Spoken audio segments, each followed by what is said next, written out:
Bonsoir chers Église.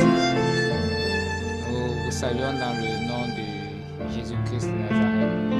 Nous espérons que par la grâce de Dieu, vous allez bien, vous vous portez bien. Voilà, que vous avez passé une agréable semaine. Donc nous allons partager une parole du Seigneur dans le cadre de notre émission Œuvre du jour. Donc, déjà on va commencer par prier, pour remettre ces moments entre les mains du Seigneur, que le Seigneur puisse prendre le contrôle de toutes choses, qu'il puisse nous remplir de lui-même, de son esprit, afin que tout ce que nous dirons soit conduit par lui. Seigneur Dieu Père, merci Père pour ta grâce. Merci Père pour ton souffle de vie que tu nous donnes. Merci Père pour ton amour que tu ne cesses de renouveler dans nos vies, Yahweh Père. Car sans toi nous ne sommes rien. Sans toi nos vies n'ont pas de sens. Nos vies n'ont pas de valeur, Yahweh Père. Toi tu es digne, Yahweh Père, de recevoir l'honneur, la louange. Père Seigneur Père, tu es digne d'être loué, exalté. Tu es digne d'être célébré. Tu es digne, Père Seigneur, que nous te donnons tout notre amour, Yahweh Père. Tu es digne de recevoir la première place dans nos vies, car tu nous as démontré ton amour parfait, incontestable à la croix, Yahweh Père Saint-Dieu Père, pour nous, Yahweh Père. Père Saint-Dieu Père, tu t'es livré à la croix pour que nous sortons du mal, du péché, de tout ce qui ne te glorifie pas, Yahweh Père. Voilà pourquoi nous voulons te dire merci, Papa, pour tout ce que tu fais, Yahweh Père. Merci Père de prendre ce contrôle, le contrôle Père, Seigneur Père, de ces instants, Yahweh Père. Merci Père de nous diriger, Père. Je te prie de toucher un cœur, de toucher une vie. Je te prie Père, Seigneur Père, de nous transformer, de nous façonner, Yahweh Père, Seigneur Père, à ton image, Yahweh Père. Change nos vies, change nos caractères, change notre manière d'être, Père, Seigneur Père. Père, Seigneur Père, façonne-nous, Yahweh Père, à ton image. Donne-nous, Père, Seigneur Père, d'être comme toi, de te ressembler, de marcher dans tes voies, Yahweh Père. Merci Père pour ces instants que tu nous donnes de pouvoir partager la parole. Merci Père pour ton esprit qui se meut. Merci Père pour ta présence, Yahweh Père. Je te prie, Yahweh Père, conduis toutes choses dans le nom puissant de Jésus-Christ de Nazareth. Amen. Soyez bénis. Nous vous saluons encore dans le nom de Jésus-Christ, Yeshua Mashiach, notre Maître, notre seul et unique Sauveur. Aujourd'hui, nous allons partager la parole. Déjà, je tiens à notifier que par la grâce de Dieu, nous allons partager aujourd'hui sur la loisiveté. Parce que c'est quelque chose qui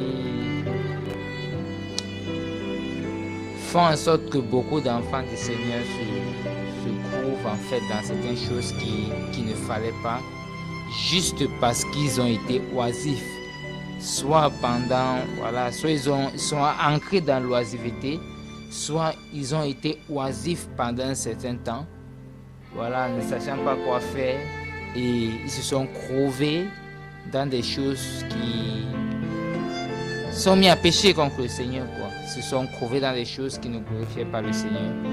Et c'est donc sur ça qu'on va partager aujourd'hui. Et on verra donc les conséquences en même temps de l'oisiveté, où ça nous entraîne. Et maintenant aussi comment faire pour pouvoir en sortir de l'oisiveté, pour ne pas s'y crever dedans. Et pour ne pas se crever en cas de péché, parce que l'oisiveté a des conséquences, a énormément de conséquences. Donc déjà on va prendre ce passage du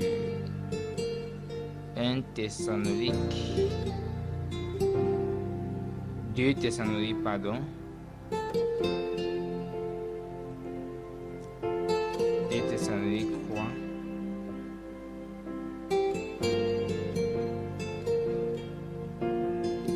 Déjà, il faudrait qu'on sache ceci. L'oisiveté, quand on est dans l'oisiveté, c'est parce qu'on est en train de ne rien faire. C'est en fait ça l'oisiveté. C'est quelqu'un qui ne fait rien voilà, qui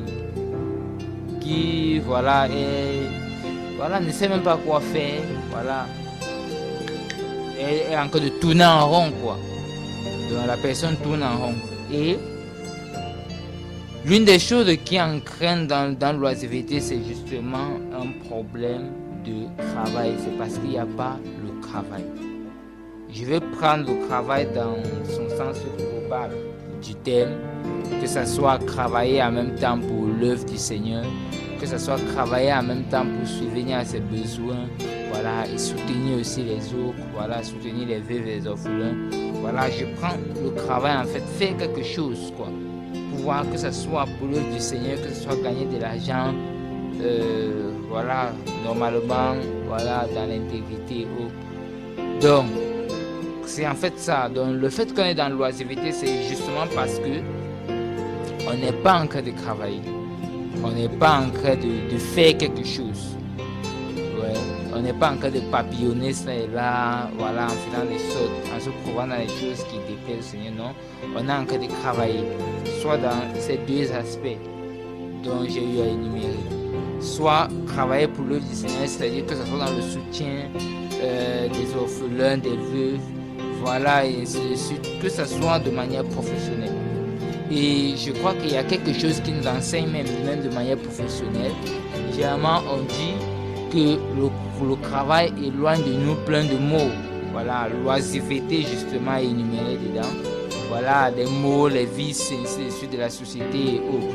Tout ça. Donc, parce que quelqu'un en train de travailler, il sera épargné de ces choses. Voilà pourquoi il y a d'abord, on va prendre une parole que Paul dit aux Thessaloniciens.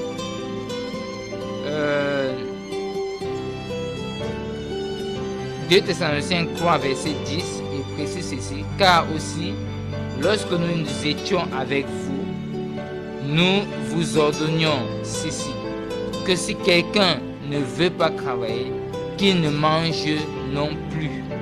C'est Paul qui dit quelque chose de fort. Il précise que si quelqu'un ne veut pas travailler, qu'il ne mange non plus. Donc, parce qu'il sait justement, pour pouvoir manger, il faudrait que tu travailles. Il faudrait que tu puisses faire quelque chose qui te donne de quoi manger justement. De voilà pourquoi il commence à dire quelque chose que si quelqu'un ne veut pas travailler, or justement, on arrive à une époque où des personnes, voilà, les jeunes généralement, voilà, ils ne veulent plus travailler, soi-disant se mettre quand même en plein dans le ministère et autres, tout ça. Mais non. Et pourtant, ces jeunes-là veulent se marier, voilà, veulent avoir les enfants et autres veulent construire des maisons et autres. Mais si toi-même tu ne fais pas quelque chose, quand on parle de travail ici, c'est même pas toujours être dans un bureau, voilà, avoir quelque chose qui tombera le mois, chaque mois et ainsi de suite. Non. Soit faire un business, quand on parle de travail, c'est en même temps englober un business. Soit une activité qui te donne même de l'argent par heure, par jour, ainsi de suite, par semaine. Ou bien le mois, voilà. Tout ça, ça dépend. Mais il y a un point essentiel, c'est que Paul insiste que si quelqu'un ne veut pas travailler, ça veut dire qu'il y avait des personnes qui ne voulaient pas travailler. Donc ils ont la possibilité, mais ils ne veulent pas aller travailler. Et sachant que ça leur plonge dans plein de choses, ils vont soi-disant dire qu'ils se mettent en plein dans le ministère. Et même le plein dans le ministère, là, on ne le verra pas. Parce que, voilà, ils ne seront pas véritablement en plein dans le ministère, quoi. Et dont ils sont même en train de prôner, de dire. Mais, dans ça, lorsqu'on voit, c'est que ce sont des personnes qui ont bien la capacité, mais ils ne veulent pas. Oh, mais pourquoi Paul attire cette attention, quoi? Il précise que quand nous apprenons au verset 11 qu'il y en a quelques-uns parmi vous qui marchaient dans le désordre, qui ne travaillaient pas, mais qui s'occupaient des choses insignifiantes. Ouais, il précise qu'ils s'occupaient des choses insignifiantes. Donc, on voit là clairement qu'il a donné cette interpellation justement parce que ils se sont mis à apprendre que Il y a des personnes qui marchent dans le désordre. Qui se sont mis à marcher dans le désordre. Pourquoi? Justement parce qu'ils ne travaillaient pas. Parce qu'ils ne sont pas en train de faire quelque chose qui doit en même temps les occuper. Voilà, qui doit en même temps te donner même de changer d'air, de changer d'esprit. Qui doit te donner en fait de penser même à autre chose. Voilà, vous allez me dire forcément que bon, voilà, quand même, diamant des personnes, quand ils plongent dans l'oisiveté, ils se trouvent en train de faire des choses qui déplaisent au Seigneur, qui tombent dans le désordre. Voilà, on va voir quelqu'un, voilà, il est dans l'oisiveté, il ne fait rien. Il va se mettre à, voilà, aller dans les réseaux sociaux, WhatsApp, voilà, il va voir du n'importe quoi. Voilà, l'Esprit du Seigneur sera attristé et il pourra tomber, que ce soit même dans la masturbation, la convoitise et aurait plein de choses. Pourquoi? Parce que justement, il était en train de ne rien faire.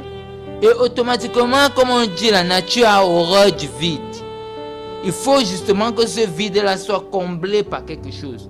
Parce que la personne n'est en train de ne rien faire. La personne ne fait rien. La personne ne fait rien. Donc, voilà pourquoi automatiquement, il est poussé, il est entraîné, voilà, vers des choses qui ne glorifient pas le Seigneur. Il est poussé vers ces choses-là. Parce que il ne fait rien. Il est oisif. Il n'est pas en train de s'occuper, que ce soit par rapport même à la méditation, à la prière, ainsi de suite. Tout ça, voilà. Si je ne suis pas en train de travailler, voilà, que je sois en train de prier, voilà, méditer, voilà, faire quelque chose en fait qui m'occupe, mais qui ne m'éloigne pas du Seigneur. Qui ne m'éloigne pas du Seigneur, parce que ce soit pour l'œuvre du Seigneur, que ce soit même par rapport à notre responsabilité, notre vie nous-mêmes, on en a plein de choses, voilà, que nous pouvons faire. On en a plein de choses.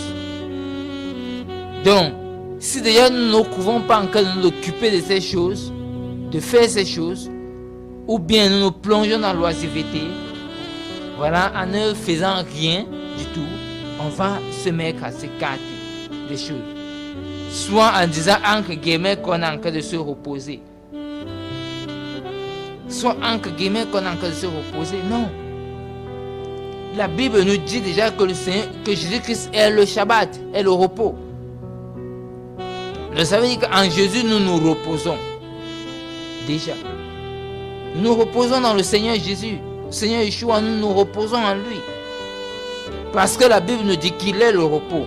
De plus, il y a un passage fort qui me touche. Dans Luc 10, là-bas, verset 1, la Bible nous précise que le Seigneur en a envoyé ses disciples. Il a sélectionné 70 autres disciples. Et il précise qu'il les a envoyés devant sa face.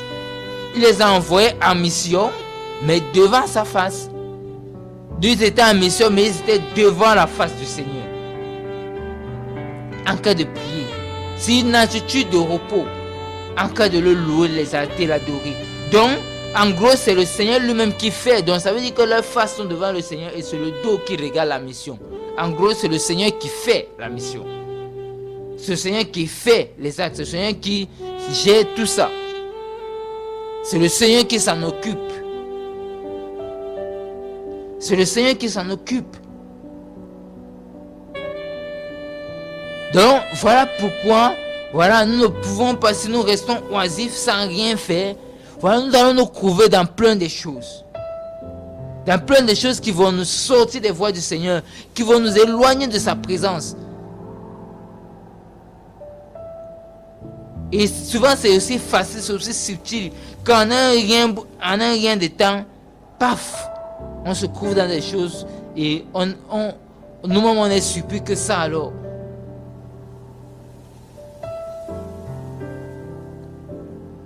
Mais le Seigneur veut justement que nous puissions travailler pour ne pas se trouver dans des choses qui ne le glorifient pas, dont son cœur ne sera pas réjoui. Dont son cœur ne sera pas réjoui. Voilà pourquoi le Seigneur veut justement que nous sortons de l'oisiveté. Tu dois sortir de l'oisiveté, mon frère. Tu dois sortir de l'oisiveté, ma soeur. Et il précise au verset 12 que « Mais nous ordonnons à ceux qui sont tels et nous les exhortons par notre Seigneur Yeshua Mashiach à manger leur propre pain en travaillant avec tranquillité. »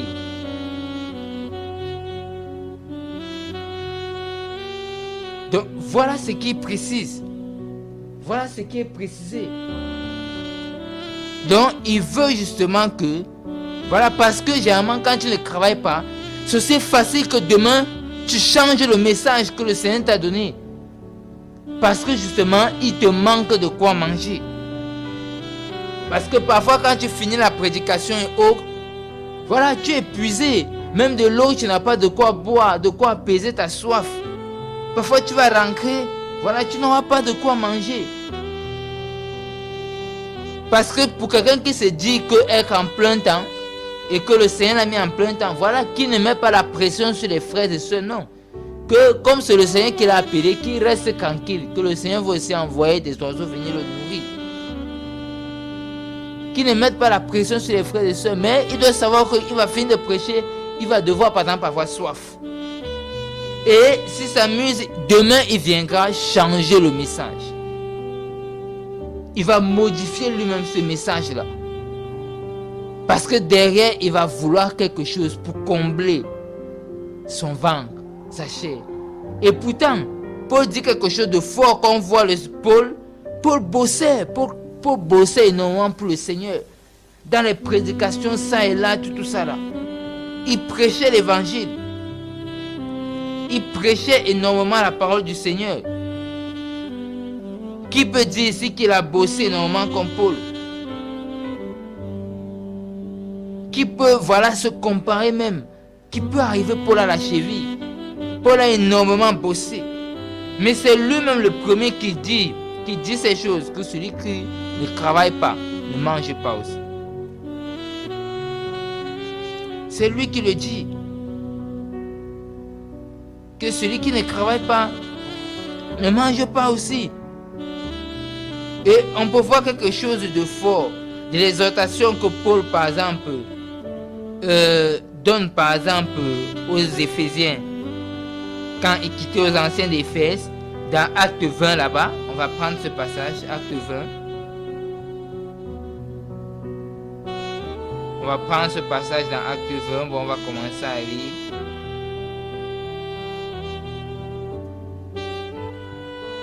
Parce que ces choses généralement sont dues quand des personnes se trouvent dans l'oisiveté.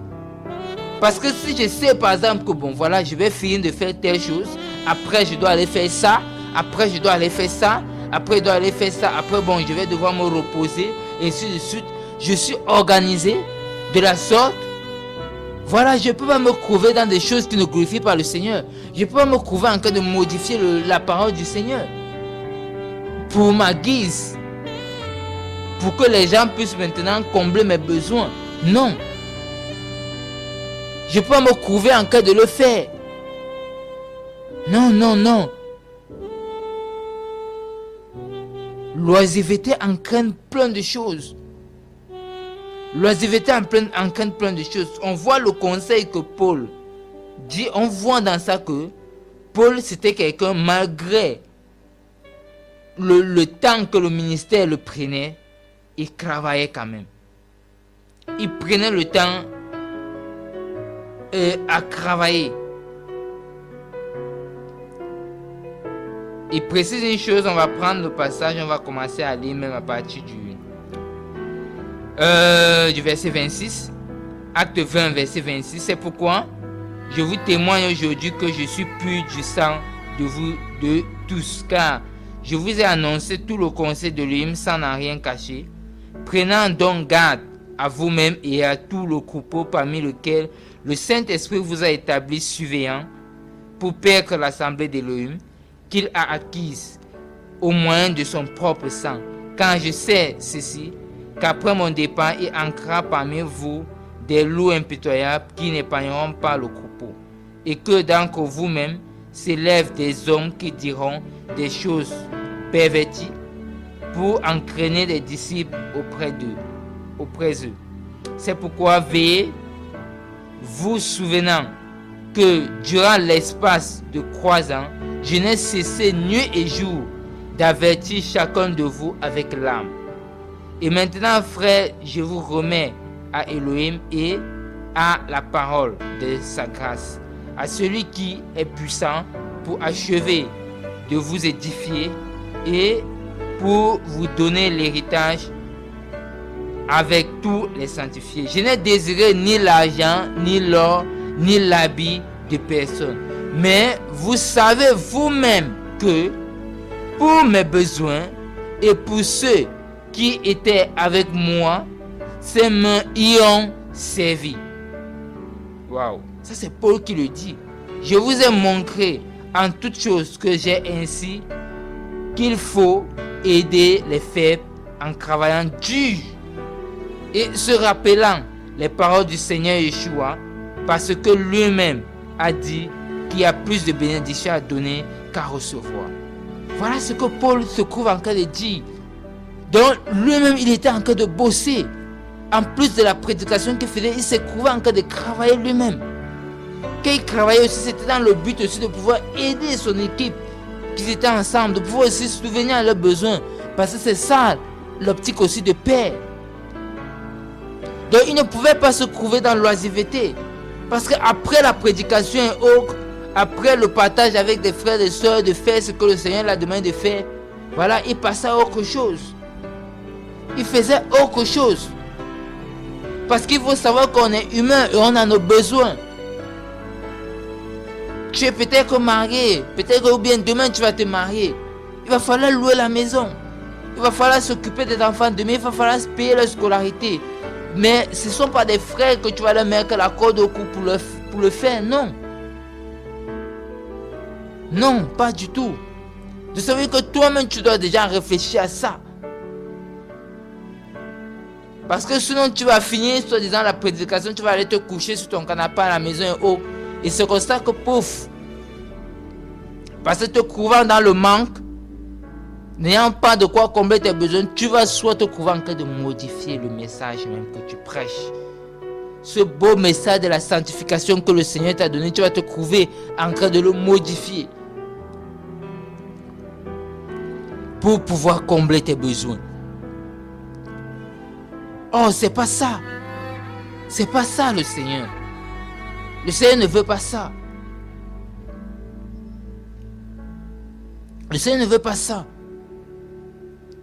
Le Seigneur veut justement que, même en tant que chrétiens, nous puissions comprendre, que nous puissions même multiplier ce qu'il nous donne. On voit déjà dans la pensée du Seigneur depuis Genèse, là-bas, jusqu'à ce que ce soit dans Genèse 6, ou bien dans Genèse 1 même, 2 même aussi, le Seigneur en a répété ça. Que allez et multipliez-vous et remplissez la terre. Donc ça veut dire que le Seigneur veut que nous puissions prospérer dans ce qu'il nous a donné. Il faut que nous puissions entreprendre de faire des choses. Puissions faire des choses pour lui. Il n'y a pas seulement que la prédication. Regardons comment aujourd'hui même pour trouver le travail c'est compliqué, c'est dur. Il faut les relations ça et là. Parfois on te demande plein de choses, des risques de te compromettre ainsi de suite. Mais aussi nous en tant qu'enfants du Seigneur, nous devons savoir aussi que Dieu nous donne des capacités et que nous devons avoir pour pouvoir créer des entreprises aussi. Pour pouvoir employer nos frères et sœurs et employer même aussi, voilà, que ce soit même des inconvertis pour pouvoir leur montrer la différence. Mais si nous sommes seulement assis sur notre pupitre et donc nous ne pouvons pas être sur notre pupitre H24, non. Parce que quand les gens disent qu'ils sont en plein temps, est-ce que tu es sur ton pupitre H24? Non. Est-ce que tu es en train d'enseigner la parole H24? Non. Si vous êtes sérieux, si vous êtes vrai avec vous-même, vous verrez qu'il y a des moments où vous êtes assis chez vous et vous ne faites rien. Oh, tu dois pouvoir en ce moment t'occuper par quelque chose. Chercher une activité. Dieu nous a bénis avec des mains pour que nous puissions faire quelque chose.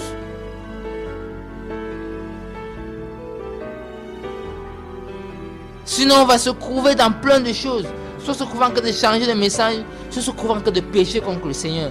Se couvrir dans les réseaux sociaux, ça et là, dans des commentaires qu'il ne faut pas, le commérage. Et généralement, beaucoup de personnes qui sont dans les commérages, les dits et ça et là, c'est justement parce que ils sont oisifs. Ils n'ont rien à faire pour le Seigneur, et même de manière professionnelle. Ils n'ont rien à comprendre. Ils sont comme en train de tourner en rond, ils ne savent même pas qu'est-ce qu'ils font. Ou bien même parfois les choses qu'ils sont en train de faire, ils le font juste comme ça. Parce qu'on a aussi dit que voilà, il faut faire ça.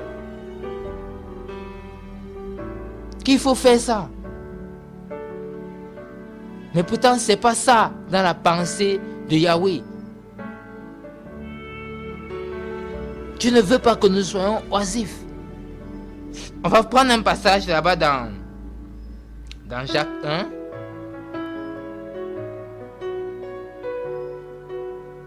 Dans Jacques 1.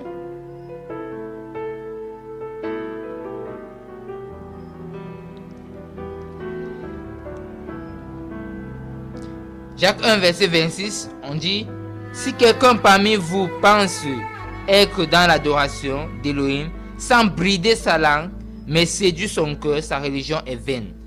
On parle de brider sa langue. Généralement, beaucoup de gens qui parlent beaucoup, c'est parce qu'ils n'ont rien à faire. Et comme on a dit au départ, la nature a horreur du vide. On ne doit pas se leurrer. La nature en a horreur du vide. Donc tu vas te trouver en train de te plonger dans quelque chose. La nature a horreur du vide. Tu vas te trouver en train de te plonger dans quelque chose. Automatiquement. En train de papillonner ça et là, en train de dire des choses, voilà, de raconter. Généralement, si on fait un essai, vous allez voir que généralement les mamans à la maison, ou bien les femmes qui restent à la maison et qui congossent beaucoup, c'est parce qu'ils n'ont rien à faire. Elle va se trouver en train d'aller chez la voisine, aller chez le voisin, congosser, dire des choses, parler des choses, commenter sur X, commenter sur Y et O, parce qu'elle n'a rien à faire. Mais pourtant, elle a ses mains. Elle peut même apprendre la couture, apprendre les tresses, ouvrir un salon, faire des choses. Et qui vont l'occuper l'esprit. Parce qu'à ce moment, elle pensera à autre chose. Elle ne veut pas se mettre à faire le commérage, bavarder ça et là, non.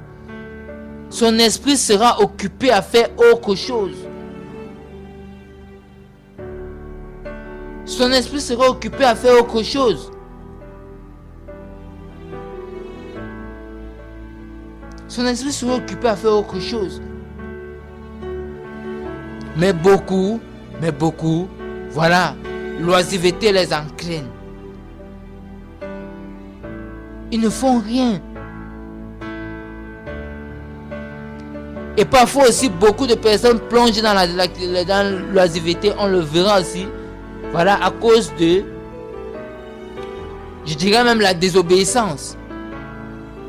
Parce qu'ils ne se trouvent pas à leur poste où le Seigneur les attend. Dieu voudrait que tu te mets à prier. Tu vas te trouver en train de faire autre chose. Tu es oisif. C'est l'heure d'aller au travail. Tu ne pars pas au travail. Et ce que tu vas te trouver en train de faire, généralement, c'est ça qui va t'éloigner des voies du Seigneur. Tu étais censé être en train de prier. Pardon. Tu étais censé être en train de prier. Ou bien tu devais prier à telle heure. Tu devais méditer la parole à telle heure. Non, tu te trouves en train de faire autre chose. Et voilà, tu sors des voies du Seigneur. Tu te trouves en train de sortir totalement des voies du Seigneur. Tu te trouves en train de t'éloigner. Oh, c'est pas ça. Parce que justement, on se trouve oisif. Parce qu'on se trouve oisif. Parce qu'on se trouve oisif. Oh, le Seigneur nous en donne plein de choses pour pouvoir, voilà, que ce soit le craint, pour que ce soit, voilà, marcher dans ses voies, pour demeurer dans ses voies, pour ne pas être oisif. Parce que le Seigneur ne veut pas l'oisiveté pour ses enfants. Même le Seigneur lui-même n'a pas été oisif. Voilà, il avait toujours plein de choses. Il pouvait dire à ses parents que ne savez-vous pas que je dois m'occuper des affaires de mon père? Donc il avait des affaires à faire, à régler. Il avait des responsabilités à prendre. Il avait des responsabilités à prendre. On se trouve aussi dans l'oisiveté parce qu'on ne prend pas certaines responsabilités que le Seigneur nous donne. On ne les assume pas. Soit on les fuit, on s'écarte, on s'éloigne. Et on se trouve dans des choses qui ne glorifient pas le Seigneur. On se trouve dans les choses qui nous sortent des voies du Seigneur. On se trouve dans les choses, voilà, dont on va se trouver en cas de se compromettre. Parce que le Seigneur ne t'attendait pas là-bas. Parce que le Seigneur ne m'attendait pas là-bas. Il faudrait que je le sache. Je suis non plus encore essayé de dire, de se lancer dans l'activiste. Non. Que pas de l'activiste, c'est aussi c'est dans le camp que, voilà, spirituel, voilà. De ce mec a dit, voilà, je vais faire les choses pour le Seigneur alors que le Seigneur n'est pas là-dedans. Pour soi disant que je vais m'occuper, pas que dans la vérité. Non. On doit se laisser conduire par le Seigneur et on verra qu'il y aura tellement de choses à faire. On ne sera pas dans l'activisme, mais on fera des choses dans le Seigneur où le Seigneur nous attend. Parce que si le Seigneur t'a touché, si le Seigneur t'a créé même, c'est pour faire quelque chose au travers de toi. Tu dois le savoir, toi qui m'écoutes. Si le Seigneur t'a touché, c'est pour faire quelque chose au travers de toi. Chacun a une pierre à porter.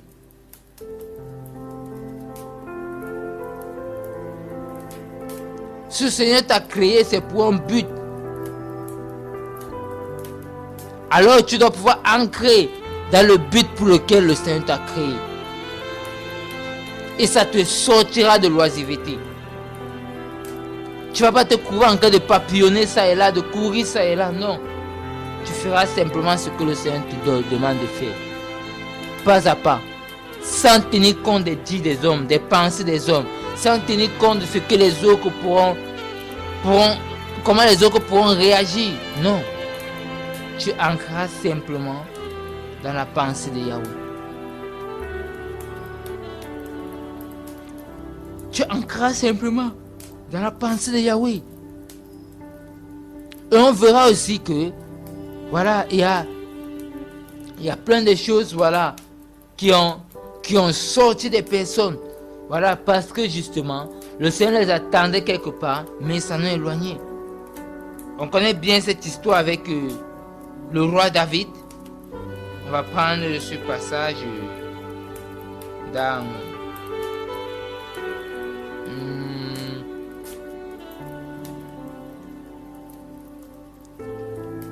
on va voir dans 2 Samuel 11. 2 Samuel 11, on pourra lire le verset 1 et 2. On dit, il arriva au retour de l'année du temps où sortent les rois.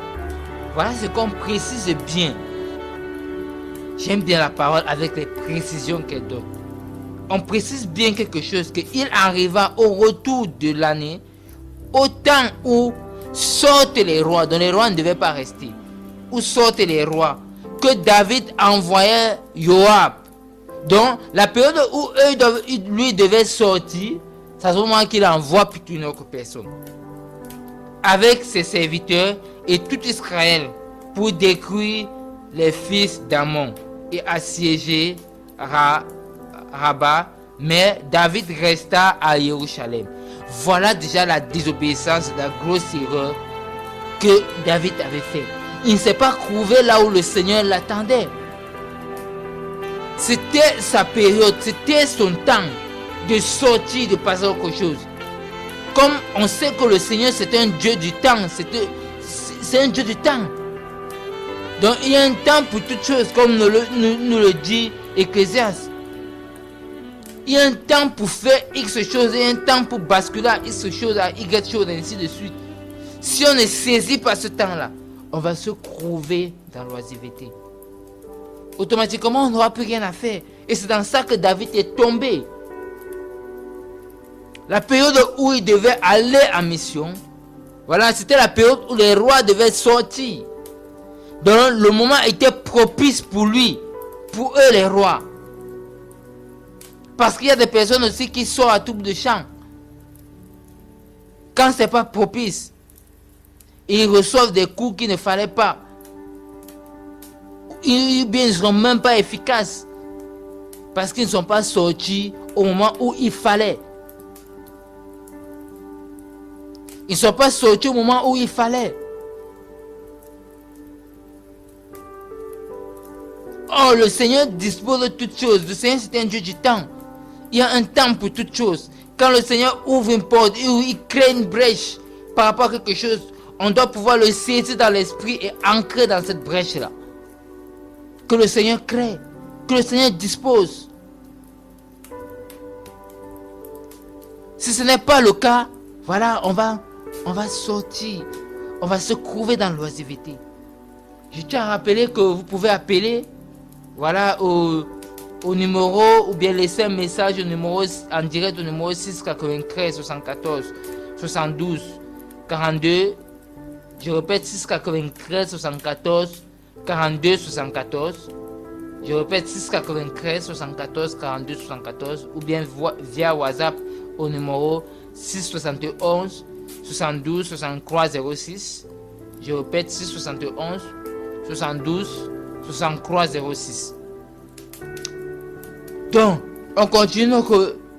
Voilà, on précise que David était censé aller en mission. Il était censé sortir. Mais il est plutôt resté. Il n'a pas bougé. Il a délégué une autre personne plutôt à sa place. Ça, c'était l'erreur fatale. Et il faut savoir que le diable nous connaît.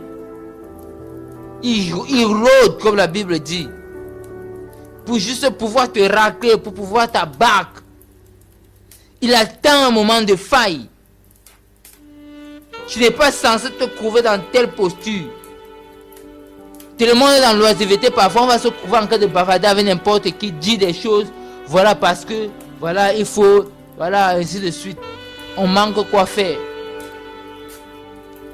Tu vas te trouver dans des causeries qu'il ne faut pas, même dans des discutes qu'il ne faut pas. Après, tu vas te sentir alourdi et tu ne vas pas pouvoir prier. Ou bien tu vas papillonner ça et là sur YouTube, chercher, voir X, voir Y chose, après même prier, c'est problématique. Partager la parole, c'est problématique.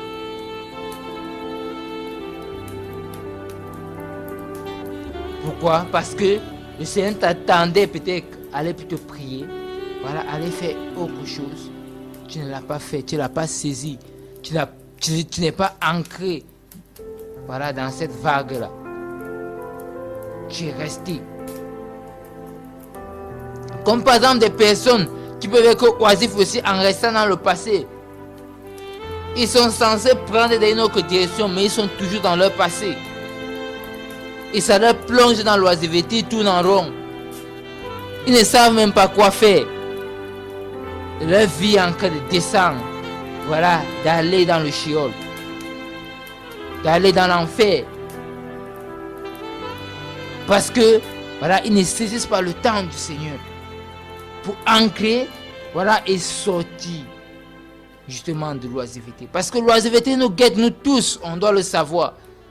L'oisiveté nous guette, nous tous. Et dans ce moment où nous ne foutons rien, nous ne faisons rien, c'est là où les dards enflammés de l'ennemi allaient. Parce que lorsque tu es dans ce que le Seigneur attend de toi, lorsque le Seigneur t'attend, tu es enveloppé, tu es gardé. Il y a une nuée qui t'enveloppe. Il y a la présence de Dieu qui t'enveloppe. Parce que c'est là où le Seigneur t'attend, son cœur est réjoui. Parce que tu l'as obéi, tu te trouves là où il voudrait que tu sois. Tu es préservé, tu es gardé. Les dards enflammés de l'ennemi ricochent.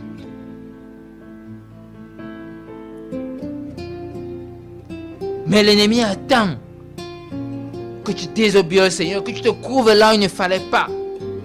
Voilà, pour te flécher maintenant, pour t'envoyer des pensées. Tu vois là, tu peux faire ceci. Voilà, tu peux faire ça. Tu peux marcher comme ceci. Voilà, avance un peu comme si, contemple ton jardin un peu, va, tu circules de ce côté, va, tu fais ceci. Oh, regarde ton téléphone, depuis tu ne connais même pas tous les paramètres de ton téléphone. Fouille un peu, voilà. Tu vas te trouver dans des choses, voilà. Et tu vas te trouver dans des choses qu'il ne faut pas. Tu vas te trouver dans des choses qu'il ne faut pas. Et tu vas te trouver même en train de pécher contre le Seigneur. Oh, c'est pas ça ce que le Seigneur veut. C'est pas ça ce que le Seigneur attend. C'est pas ça ce que le Seigneur désire. On va continuer la lecture, verset 2. On dit, et il arriva au temps du soir que David s'étant levé de sa couche et se promenant sur le toit de la maison royale, aperçut du toit une femme qui se baignait. Cette femme était très belle de figure. David a envoyé demander qui était cette femme. Et on lui dit, n'est-ce pas Bathsheba, fille d'Eliam, femme d'Orichia, le Héthien. Vous voyez que voilà là où David, donc il était déjà plongé. On va voir que tout ce qui va suivre là, David était déjà plongé. On précise qu'il était en train de dormir.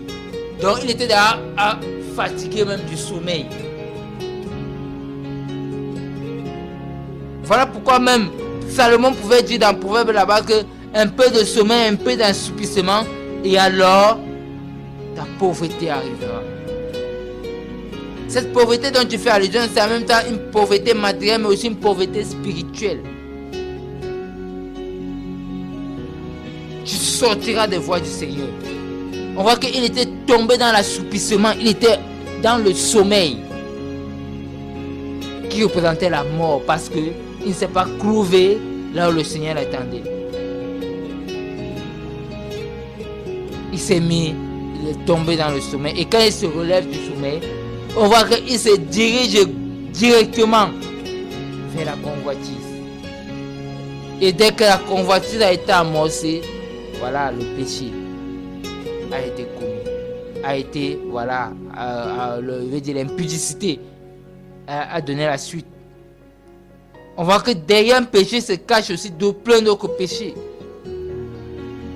À cause d'une désobéissance, ça te couvre, ça t'engraine dans plein de choses.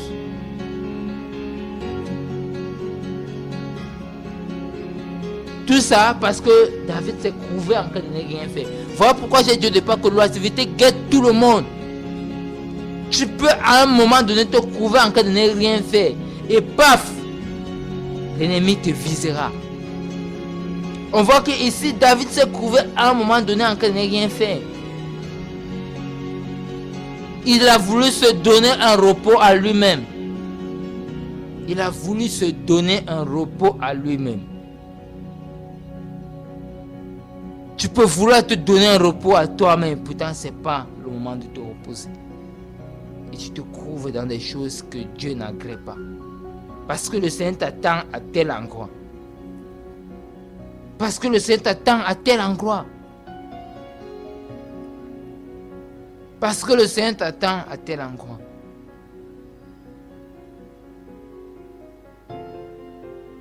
L'oisiveté est quelque chose qui entraîne énormément d'enfants du Seigneur. L'oisiveté est quelque chose qui nous éloigne. Voilà pourquoi nous devons sortir. Nous devons sortir de ces choses. Chercher déjà aussi à s'occuper, à travailler. Voilà, à entreprendre pour le Seigneur, sachant que ce qu'on fait, ce n'est pas seulement pour nous-mêmes. C'est en même temps pour les autres aussi, pour soutenir les autres, pour bénir les affligés, les orphelins, les veuves, pour les soutenir aussi. On a besoin d'entreprendre, de faire des choses. On a besoin aussi d'être constamment dans une vie de prière, de méditation de la parole. Pour nous sortir de ces choses. Parce que constamment quand tu es dans une vie de prière, de méditation de la parole, tu reçois certaines directives du Seigneur.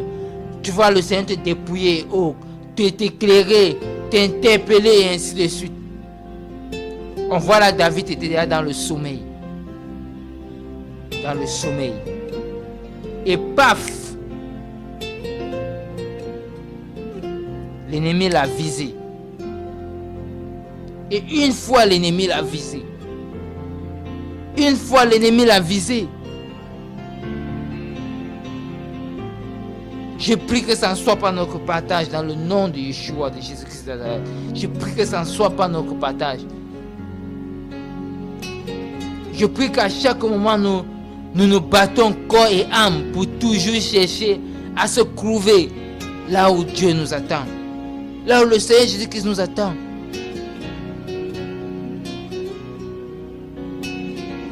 De faire sa volonté que sa volonté. Ce Seigneur voudrait que nous soyons, nous prenons un temps de prière.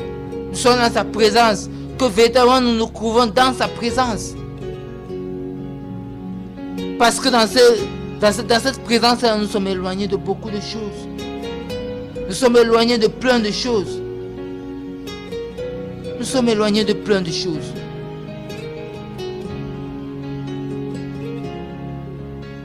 On voit aussi un des éléments, c'est jamais beaucoup d'enfants du Seigneur se trouvent dans l'oisiveté à cause du manque de discernement et à cause aussi de la désobéissance. Quelqu'un peut manquer de discernement du temps en fait du Seigneur pour passer peut-être de telle chose à telle chose. Peut-être pour savoir que c'est le moment d'ancrer dans cette chose-ci. Que le Seigneur avait planifié pour lui. Peut-être d'entreprendre tel projet.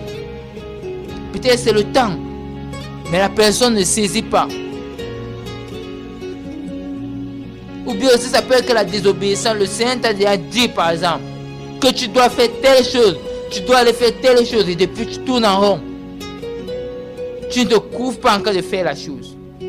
Tu te trouves encore de tourner, et ainsi de suite. Et tu te trouves dans l'oisiveté. Et automatiquement l'ennemi va t'atteindre. Parce que tu es exposé en fait à l'ennemi.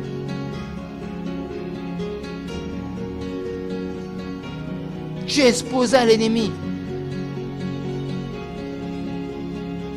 Tu es exposé à l'ennemi. Tu commences déjà à faire les choses par toi-même. Tu es exposé à l'ennemi. C'est pas ce que le Seigneur lui il attend de toi. C'est pas ce que le Seigneur attend de moi. Non. Voilà pourquoi nous devons, premièrement, être enracinés dans le Seigneur. L'un des éléments qui crée l'oisiveté, c'est parce que, on manque d'intimité avec le Seigneur.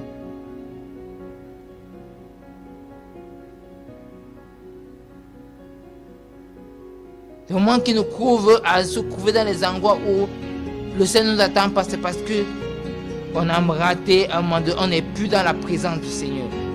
On n'est plus en train de mener une vie de prière et de jeûne, de méditation de sa parole. Quand ça commence à se stopper, on est exposé à plein de choses. Quand la vie de prière est stoppée, la vie de méditation de la parole est stoppée, on commence à ancrer, à sortir. Parce que j'ai besoin de savoir ce que le Seigneur dit dans sa parole pour savoir comment m'en tenir, comment marcher, comment me conduire, comment me comporter.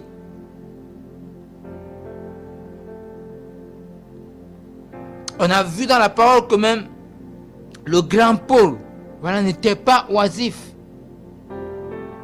Il s'attelait à faire des choses toujours pour le Seigneur, que ce soit même pour lui-même et pour ceux qui étaient autour de lui.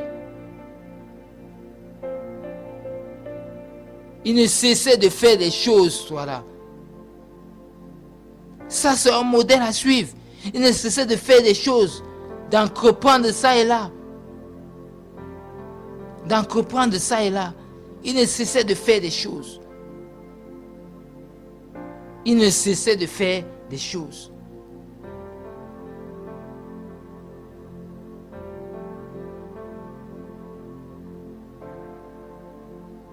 Voilà pourquoi nous devons sortir, parce que l'oisiveté en égare beaucoup.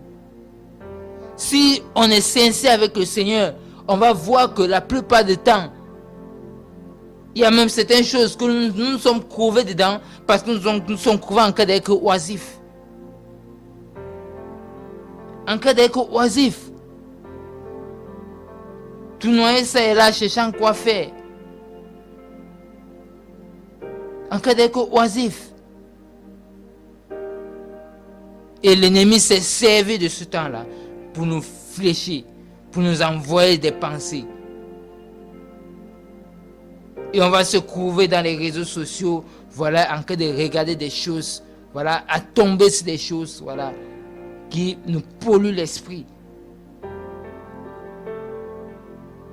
Qui nous polluent l'esprit. Quand on voit un peu comment le Seigneur était, on voit qu'il était, voilà, il était organisé. Après, on précédant la parole, il passait toute la nuit en train de prier. Le matin, quand il s'est levé, voilà, il pouvait même dire que le Fils de l'homme n'a pas où mettre la tête. C'était un manière de dire que voilà, il travaillait ça et là. Il devait s'occuper des choses de son Père. Il travaillait ça et là, il devait faire X choses, ainsi de suite, tout ça là. Ça épargne de beaucoup de choses. Ça épargne de beaucoup. J'ai dit, même la nature nous enseigne. Jamais on le dit que le travail est loin de nous, plein de vices. Le travail nous éloigne de plein de choses. Et c'est même un constat que nous pouvons faire. Les mamans qui restent beaucoup, ou bien les femmes qui restent beaucoup à la maison et qui ne font rien. Ils ont une grosse bouche. Ils ont une bouche qui bavarde beaucoup. Le Congo, ça, le commérage, ça et là, monter, descend. Ils sont toujours remplis de plaintes. Et ils en demandent beaucoup. Si on fait ce constat, on va voir. Parce qu'ils sont oisifs. Parce qu'elle ne sait pas quoi faire. Si elle est occupée à faire quelque chose, voilà, sa tête va réfléchir à autre chose. L'énergie qu'elle était censée dépenser pour, voilà, se trouver dans Y et X choses, non. Elle va la magasiner, pour, voilà, l'exercer, cette énergie-là, dans ce que le Seigneur attendait d'elle. Entreprendre pour peut-être son foyer, pour sa maison, pour elle-même.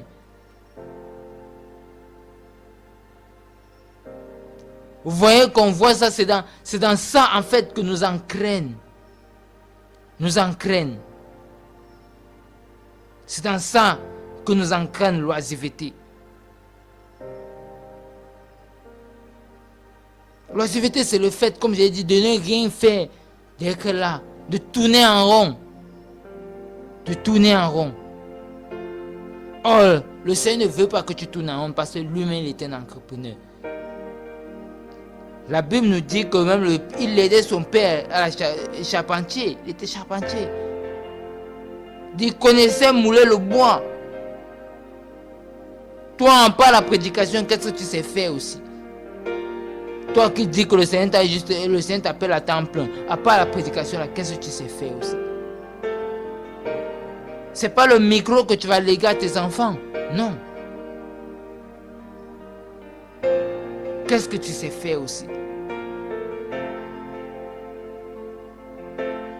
Qu'est-ce que tu sais faire aussi?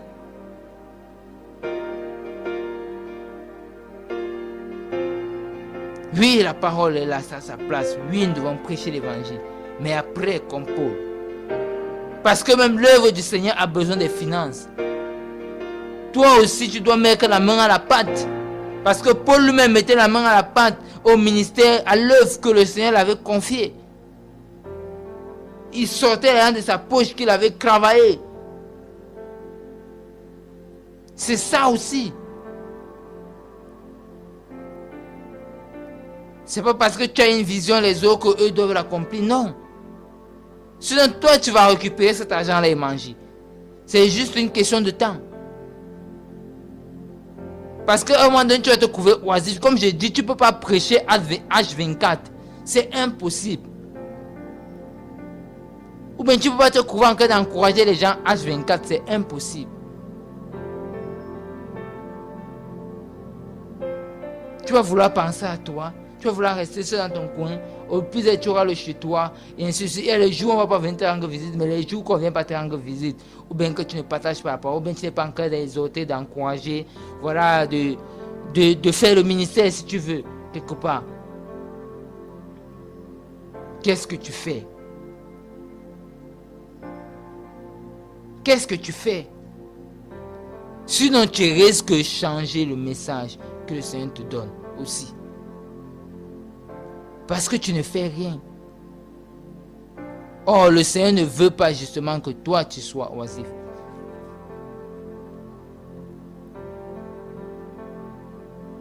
On voit celui-même qui a reçu les 10 talents, parmi la parabole des talents. Merci Seigneur.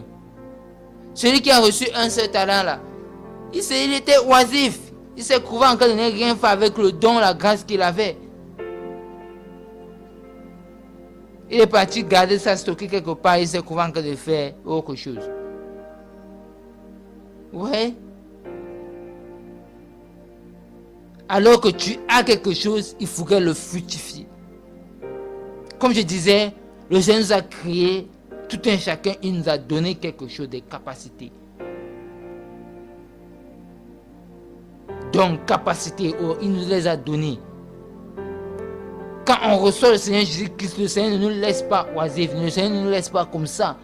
Il nous donne des capacités. Alors, c'est à nous de pouvoir en comprendre avec ces capacités. Tout en nous laissant conduire par le Seigneur. C'est pouvoir en reprendre avec ces capacités-là. C'est pouvoir faire quelque chose pour lui. Faire quelque chose pour le Seigneur. Où est-ce que le Seigneur nous attend?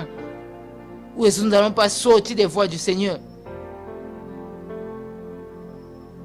Est-ce que nous n'allons pas sortir des voies du Seigneur?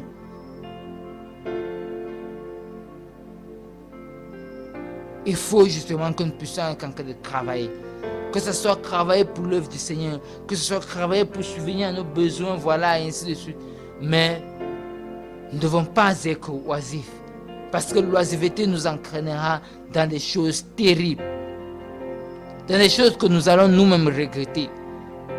Et ça peut nous sortir des voies du Seigneur. Totalement. Ça peut totalement nous sortir des voies du Seigneur. Ça peut totalement, je dis bien, nous sortir des voies du Seigneur. Or, ce n'est pas ça dans la pensée de Yahweh. Ce n'est pas ça dans la pensée d'Élohim. Parce que lui-même, c'est un Dieu qui travaille. Il est toujours en train de faire quelque chose. Même la parole nous dit qu'il est en train de préparer nos demeures dans le ciel. Et quand ça sera fini, voilà, nous allons être enlevés. Nous voyons que c'est quelqu'un, même notre Père est en train de travailler. Donc, c'est un modèle pour nous. C'est un modèle pour nous. Il est en train de travailler, il est toujours en action. Il est toujours en action.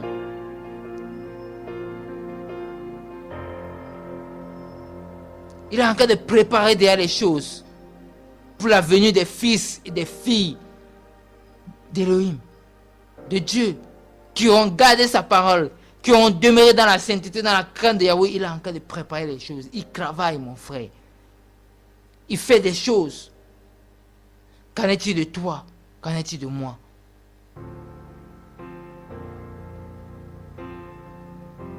Est-ce que tu te plonges dans la satisfaction? Dans ce que tes parents ont eu? Et que tu es en train de consommer ça? Parce qu'un consommateur aussi, c'est quelqu'un de oisif. Parce que celui qui avait un seul talent-là, il a voulu être consommateur. Il n'a pas voulu être producteur. Or, pour dire quelque chose de fort dans Acte 20 là-bas, c'est qu'il y a plus de bonheur à donner qu'à recevoir.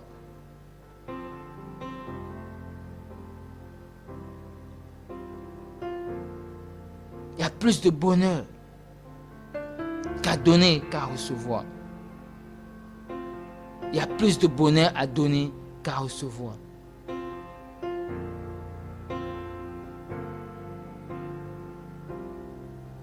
Voilà pourquoi, voilà, le Seigneur, voilà, voudrait que nous puissions sortir de l'oisiveté. Nous puissions être comme lui, être comme le Père, être comme Yeshua.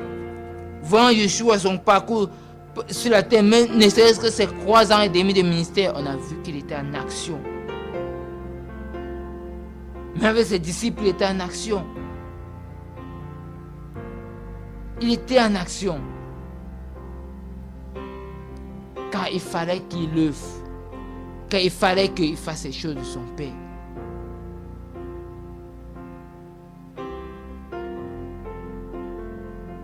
Il fallait qu'il fasse les choses de son Père. Il fallait qu'il fasse les choses de son Père. Nous devons prier vraiment que le Seigneur nous donne, voilà, cette pensée d'entreprendre aussi, voilà, de pouvoir sortir de l'oisiveté vraiment. De pouvoir ancrer dans ce dont le Seigneur nous attend. De pouvoir se trouver en cas de faire ce dont le Seigneur attend de nous.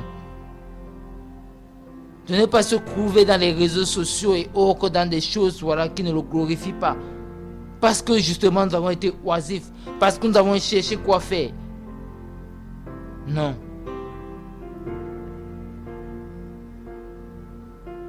Non, non, non.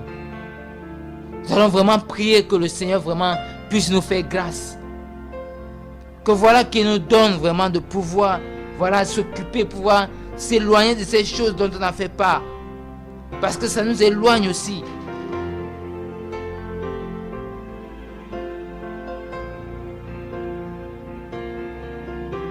De pouvoir sortir de cette oisiveté-là. De se trouver que dans la prière, dans la méditation de la parole, à faire des choses, voilà, à travailler, et ainsi de suite. Voilà, ces choses nous éloignent du Seigneur. Ces choses nous éloignent en fait des maux de ce monde. Nous éloignent du péché. Nous éloignent du péché. Ouais, que certaines personnes se sont trouvées généralement en train même de recevoir des mauvais conseils parce qu'ils s'est trouvé là où il ne fallait pas.